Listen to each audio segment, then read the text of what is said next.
पूर्वी घराबाहेर अतिथी देवो भव अशी पाटी लावलेली असायची. आता कुत्र्यापासून सावधान अशी पाटी लावली जाते. पूर्वी पारावर तासन तास गप्पा रमायच्या, पण आज हाय हॅलोच्या पुढे शब्द सुचत नाहीत. पूर्वी लोकांच्यात आपुलकी, प्रेम, जिव्हाळा होता, पण आज स्वतःला चार भिंतींच्या आत बंद करून घेणारा माणूस फक्त स्वतःपुरताच विचार करू लागला आहे. फरक इतकाच की पूर्वी लोक अडाणी, अशिक्षित होती, पण संस्कार जपून सुसंस्कृतपणे वागत होती. पण आमची आजची पिढी शिक्षित झाली, मात्र सुसंस्कृत कधी होणार हाच प्रश्न घेऊन आज व्यासपीठावर उभी आहे. नमस्कार, मी कुमारी बोडके अक्षता राजेंद्र, तुळजाराम चतुर्चंद महाविद्यालय बारामतीची 12वी विज्ञान शाखेची विद्यार्थिनी आज आपल्यासमोर विषय मांडते, शिक्षित झालो सुसंस्कृत कधी होणार. आजच्या स्पर्धेच्या आणि धावपळीच्या युगात शिक्षणाला फार महत्त्व आहे, पण त्यासोबतच सुसंस्कृत असणं देखील तितकंच महत्त्वाचं आहे. मग सुसंस्कृत म्हणजे नक्की काय? तर व्यक्तीचे इतरांसोबत नम्रपणे बोलणे, वागणे, संस्कार जपणे, एक उत्तम नागरिक म्हणून समाजामध्ये वावरणे, मदतीच्या वेळी सहकार्य करणे म्हणजे सुसंस्कृत असणे. व्यक्तीच्या अंगी सुसंस्कृत आणि साक्षर हे दोन्हीही गुण असायला हवे. जर जीवनाची गाडी यशाच्या दिशेने न्यायची असेल तर संस्कारांची आणि शिक्षणाची दोन्ही चाकांची गरज असते. मात्र आज सध्या स्थिती वेगळीच दिसून येते. आज लोक मोठमोठ्या डिग्री मिळवतात, सुटाबुटात वावरतात, अर्धवट इंग्रजी बोलतात, पण संस्कार मात्र विसरून जातात. जर एखाद्या लहान रोपट्याला जर ते लहान असतानाच काठीचा आधार मिळाला तर भविष्यात एक मोठे आणि डोलदार वृक्ष तयार होऊ शकते. मात्र जर त्या रोपाला लहानपणी काठीचा आधार मिळाला नाही तर भविष्यात एक वेडेवाकडे वृक्ष तयार होऊ शकते. आणि हेच उदाहरण आजच्या बालपिढीला लागू पडतं.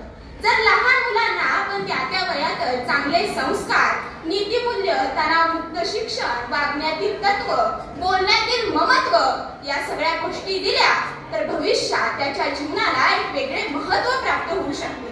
आणि असे झाले तर नक्कीच आपल्या भारतामध्ये एक समृद्ध सुसंस्कृत पिढी तयार होईल यात तीळ मात्र शंका नाही. आणि हे आई वडीलच करू शकतात. माँसाहेब जिजाऊंनी शिवरायांना रामायण, महाभारतातले धडे दिले. न्यायनीतीच्या शिक्षणासोबतच स्वदेश प्रेमाचा संस्कारही केला. डॉक्टर कर्मवीर अण्णांनी अनेक मुलांना शिक्षित केलं, पण त्यासोबतच समप्रतिष्ठेचा विचार सुद्धा दिला. आई ही मुलांची पहिली गुरु असते आणि तीच संस्कारांची गाथा असते. पूर्वी असं म्हटलं जायचं की जिच्या हाती पाळण्याची दोरी ती जग उद्धारी, पण आज असं म्हणायची वेळ आली आहे की जिच्या हाती टीव्हीचा रिमोट तीच करेल संस्कृतीचा विस्फोट.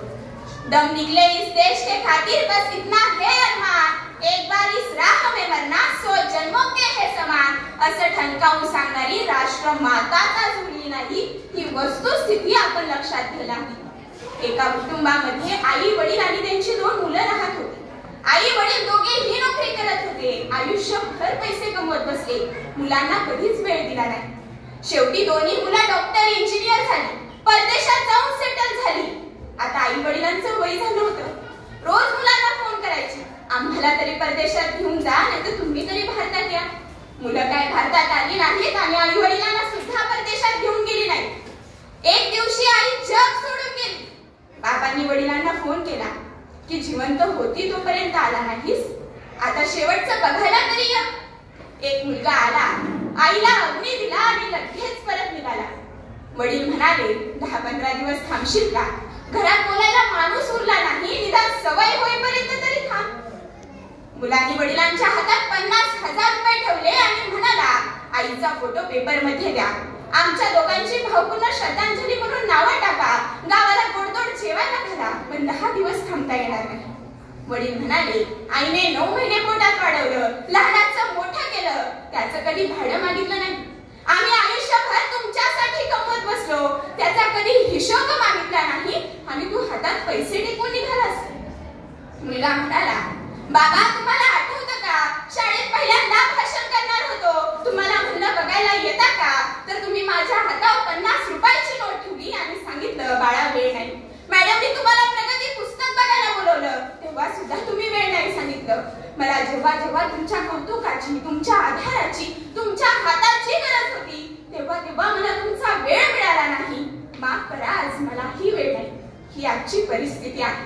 म्हणतात ना, जसं पेराल तसंच उगवेल. त्यामुळे आपल्या मुलांना फक्त शिक्षित करू नका, तर सुसंस्कृत सुद्धा बनवा.